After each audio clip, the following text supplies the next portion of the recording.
Buongiorno cari amici e benvenuti anche oggi nel canale vostro Marietto Veneziano. Oggi, da come avete visto dal titolo, vi parlerò un po' di medianicità e di alcune cose che il vostro Marietto ha incontrato nel cammin facendo. Ma prima di fare questo, il vostro Marietto vi chiede di iscrivervi al canale di De Garda e al canale YouTube del vostro Marietto Veneziano, di venirci a trovare nei nostri gruppi Facebook e anche in Telegram, dove nel gruppo dei magici arcieri bertoldini il De Garda Marietto Veneziano coadiuvati da Milas tengono un percorso esoterico gratuito. Eventualmente, se volete, potete fare anche delle domande nei commenti qui sotto e i link li trovate per raggiungerci in Facebook e in Telegram qui sotto in descrizione. Bene cari amici, parliamo un po' di questa medianicità e quando il vostro Marietto praticamente ha cominciato ad aprire i fanali e gli occhi come quelli di una petroliera, diciamo così. Insomma, avevo due occhi grandi come i fanali. E quindi però partiamo da lontano. Partiamo quando a 15 anni a un certo punto incontrai questo gruppo di cabalisti mentre ero alla buvette di un supermercato. E a un certo punto questi cabalisti, perché ho già seguito chiaramente le pillole e un proseguio, no? Questi cabalisti mi fecero vedere un po' cosa sarebbe successo nella vita del vostro Marietto Veneziano, e il vostro Marietto Veneziano insomma restò un po' ghiacciato, diciamo che anche il fondo schiena si ghiacciò, anche se aveva 15 anni gli tremava tutto, anche le gambette, e a un certo punto si voltò verso uno di questi cabalisti e gli disse: ma io come farò a saltare tutti questi problemi?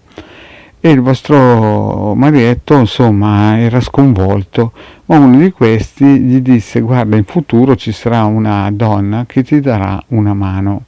E io subito al volo gli chiesi: ma come si chiama questa donna? Guarda, anche se te lo diciamo adesso non c'è, però se vuoi ti diciamo il nome. E mi dissero il nome. Mi dissero anche che non avrei potuto capire perché non c'era, però mi dissero il nome, no? Quindi io pensavo che fosse una persona che abitava nel paese dove abitavo io e sono andato in un certo senso alla ricerca di questa persona. Quindi sono, come si suol dire, andato a casa, però devo dire un'altra cosa, Devo dire una cosa, che quando mi dissero il nome di quella persona che in futuro mi avrebbero dato una mano, mi dissero anche che quella persona era dentro un'altra. Io pensavo che abitasse nel stesso appartamento, e questo nome di quella persona là, un nome fantasia, si chiamava Delia. Al che io vado a casa del mio vecchiettino, e gli chiedo: senti papà, ma conosci una certa Delia nel paese? Mio padre mi guardò a un certo punto e pensò: ma forse non conosco nessuno di nome Delia. Il giorno dopo ritornò e mi disse: guarda, sì, è la mamma di un tuo compagno di classe, lavora insieme a me. Al che io, andando in giro per il paese, incontrai questo signore, chiaramente sono nome a fantasia, che si chiama Delia, e gli dissi io: senti Delia, tu mi devi fare conoscere questa ragazza che mi hanno detto che in futuro mi aiuterà economicamente, perché è molto importante, così tagliamo le gambe al toro e accorciamo, al posto che incontrarla fra 30 anni, mi incomincio già a aiutare adesso. La Delia mi guarda e mi dice: ma guarda che in casa mia non abita nessuno con quel nome lì. Al che il vostro Marietto pensava che la Delia tenesse nascosto questa ragazza in casa e non voleva che aiutasse il vostro Marietto. E io continuavo a insistere, dicevo: senti, ma questi qui in questa città che incontro, questi cabalisti mi dicono che in casa tua, dentro di te, c'è questa persona e che in futuro mi aiuterà.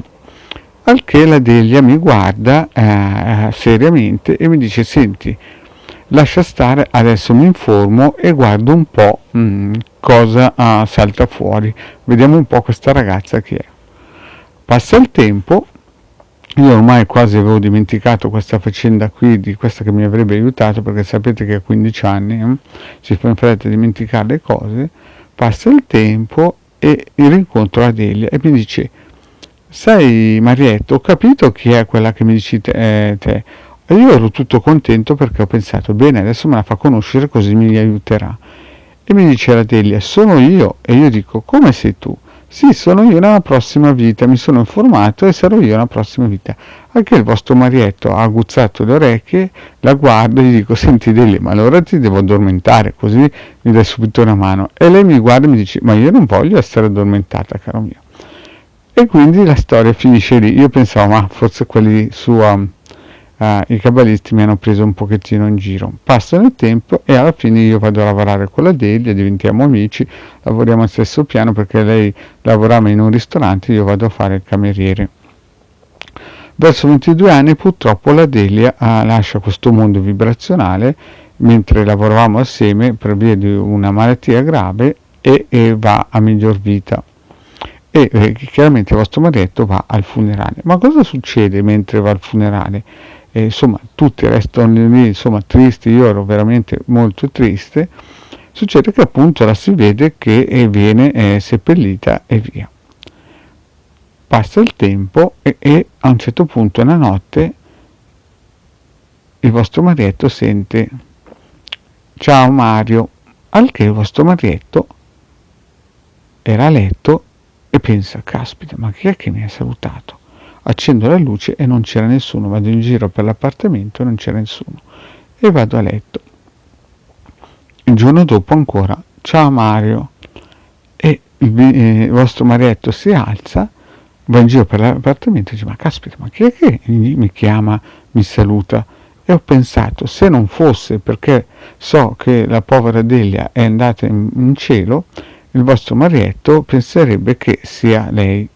Insomma, per 3-4 volte succede questa cosa qui, finché il vostro marietto a un certo punto resta di stucco perché questa entità, questa persona gli continuava a parlare anche con la luce spenta, che il vostro marietto dice, ma tu chi sei?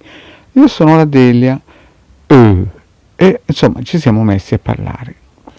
E a un certo punto cosa succede? Era bello perché ogni volta che arrivava si stava lì delle ore a parlare, poi lei se ne andava e il vostro marietto si addormentava. Ed era diventata una figura molto importante perché tra l'altro era anche la zia del mio padrone di casa, una parente del mio padrone di casa, no? E infatti io gli raccontavo al mio padrone di casa che veniva la Delia a trovarmi di notte mentre dormivo, e veniva lì e ci si svegliava e si metteva a raccontarcela su. A un certo punto la Delia mi dice, domani Marietto ti devo dire una cosa che non ti piacerà, al che io ho pensato, ma chissà cosa mi dovrà dire la Delia che non mi piacerà domani. E infatti il giorno dopo arriva e mi dice una cosa tremenda e io dico, non è possibile. E dice, sì, è proprio così. Mi dice insomma un po' il mio futuro e alcune cose che succedevano in quel paese lì e che riguardavano me, e io ero terrorizzato. Poi comunque la cosa va avanti, noi continuavamo a parlare, lei arrivava, però il problema è che per potersi materializzare prendeva un po' il mio fluido e io quando lei arrivava ogni giorno alla mattina, insomma, ero sempre un po' più magrolino. Passa il tempo ed eravamo veramente soci, cioè lei arrivava, parlavamo, ci raccontavamo su a destra e a sinistra. Passa il tempo e un giorno mi dice, senti Marietto, domani succederà una cosa grave che non ti piacerà, però tu non te la devi prendere. Perché Marietto era pronto a tutto perché dicevo, caspita, dopo quella cosa brutta che mi aveva detto, figuriamoci se esiste qualcosa di più brutto. Insomma, io mi ero affezionato a questa entità. Morale della favola, cosa succede? Il giorno dopo io ero preparatissimo la sera, voglio proprio vedere come farà a farmi star male. Dopo tutto sono preparatissimo. E lei mi dice, ti devo dire una cosa, ma so che starei male. E infatti me la disse e io ci restai veramente male perché mi disse, adesso io devo andare perché domani io nascerò e quindi non ci incontreremo più nella vita fin quando io non mi rincontrerai nel futuro e ti dovrò aiutare. Quel giorno lì per me fu un giorno veramente un altro funerale, perché restai di ghiaccio e cominciai a dire di tutto, imprecare, insomma volevo che restava lì e che mi venisse a trovare ogni notte, però purtroppo lei doveva nascere e infatti poi è successo che nella vita l'ho incontrata, chiaramente io mi ricordavo chi era, ma lei chiaramente non si ricordava più. E queste sono delle piccole esperienze che il vostro Marietto ha avuto a livello medianico e che i cabalisti gli avevano già preannunciato quando il vostro Marietto aveva 15 anni. Bene, cari amici, detto questo piccolo racconto mediatico, il vostro Marietto vi saluta, vi ringrazia e vi chiede, se non avete ancora fatto, di iscrivervi al canale YouTube di Hildegard e del vostro Marietto Veneziano. Grazie cari amici e alla prossima, ciao!